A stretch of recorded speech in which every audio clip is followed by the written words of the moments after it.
Hi friends, ఇవాళ నిమ్మకాయ పచ్చడి నేర్చుకుందామండి. ఇలా ఎల్లోగా ఉన్నది తీసుకోవాలి, పండినవి కాయలు 30 కాయలు తీసుకున్నా అండి. 20 కాయలు కోసాను ముక్కల కింద, 10 కాయలు పిండుకోవడానికి ఇలా చెక్కల కింద కొయ్యాలి. ఇప్పుడు చూపిస్తున్నాను చూడండి. కాయని 6 ముక్కలు అవుతాయి. మరీ సన్నగా తరగకూడదు, అడ్డంగా కాకుండా ఇలా నిలువుగా తరుక్కుంటే చేదు రాదు. నిమ్మకాయ చాలా మంచిదండి, సి విటమిన్ ఎక్కువ ఉంటుంది. ఇది వచ్చేసారా, ఇలా ముచ్చుక కట్ చేసేసుకోవాలి ఉన్నది. ఈ గింజలు మనకు వచ్చినంత వరకు తీసుకోవచ్చు. 3వ రోజు నానబెట్టుకున్నప్పుడు తీసేసుకోవాలండి. ఈ 3 రోజులు ఉప్పు వేసి పసుపు ఇప్పుడు కలిపేసేసి 3వ రోజుని గింజలన్నీ తీసుకుని ఇప్పుడు కారం అది చూపిస్తాను. ఇప్పుడు ఈ కాయ ఈ చెక్క ఇలా తీసుకోవాలండి, పిండేసుకోవాలి. ఈ కాయ చాలా రసం ఉంది బాగా, అందుకనే నేను 10 కాయలే వేసాను. చాలండి, ఎక్కువ సగానికి సగం వేస్తారు, అవసరం లేదు. మనం 30 కాయ తెచ్చుకుంటే 20 కాయ ఇలా ముక్కల కింద కోసేసుకుని 10 కాయలు ఇలా రసానికి పిండుకుంటే చాలు. చాలా రసం వస్తుంది, పిండి కూడా బాగానే ఉంటుంది.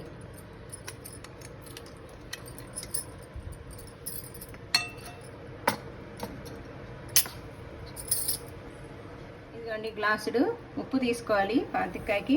ఒకవేళ సరిపోతే అప్పుడు మనం 3వ రోజు కారం కలుపుకున్నప్పుడు కలుపుకోవచ్చు. చెంచా పసుపు, ఇది బాగా కలిపేసుకోవాలండి.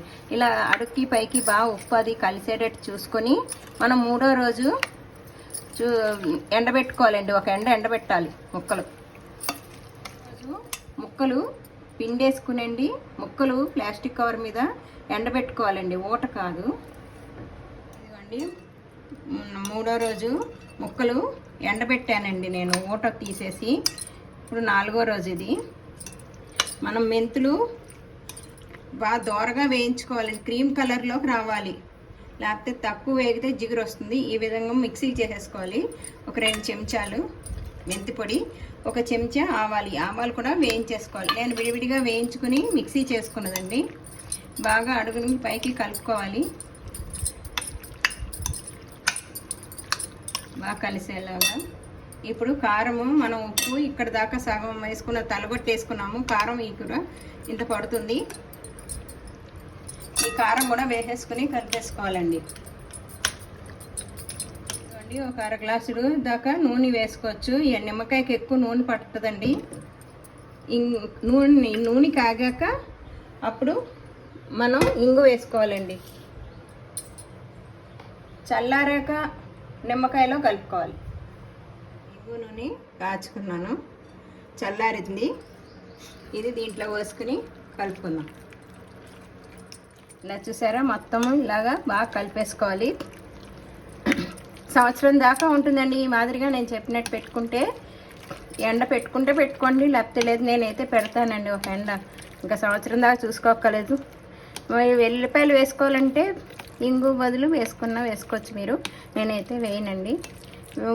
పోపు కూడా ఆవాలు అవి కొంతమంది పెట్టుకుంటారు. నేను ఉత్తి ఇంగు పోపే, నువ్వుపప్పు నూనె కానీ పల్లి నూనె కానీ వేసుకోవాలండి. సంవత్సరం దాకా ఉంటుంది. మనకు జ్వరం వచ్చినప్పుడు అది వేసుకుని తింటే నోరు చేదుగా ఉంటుంది కదా, అప్పుడు చాలా బాగుంటుంది. ఈ సమ్మర్లో కూడా వాడచ్చు. ఇది పాత నిమ్మకాయ అండి, చూసారా, సంవత్సరం దాకా అవుతుంది. కలర్ మారుతుంది అంతే, మనకేమీ పాడవదు. ఓటుతో ఉంది చూసారు. ఎప్పుడు సీసా మట్టుకు ఇలా క్లీన్గా లోపల కూడా తీసుకునేటప్పుడు శుభ్రం చేసుకోవాలండి, లేకపోతే పాడవుతుంది. ఇదండి, టైట్గా మూత పెట్టేసుకోవాలి. లైక్ చేయండి, షేర్ చేయండి, సబ్స్క్రైబ్ చేయండి, ట్రై చేసి చూడండి. సమ్మర్లో నిమ్మకాయ చాలా మంచిది, మజ్జిగ అన్నంలో తింటారు. ఓకే అండి, థ్యాంక్ యూ.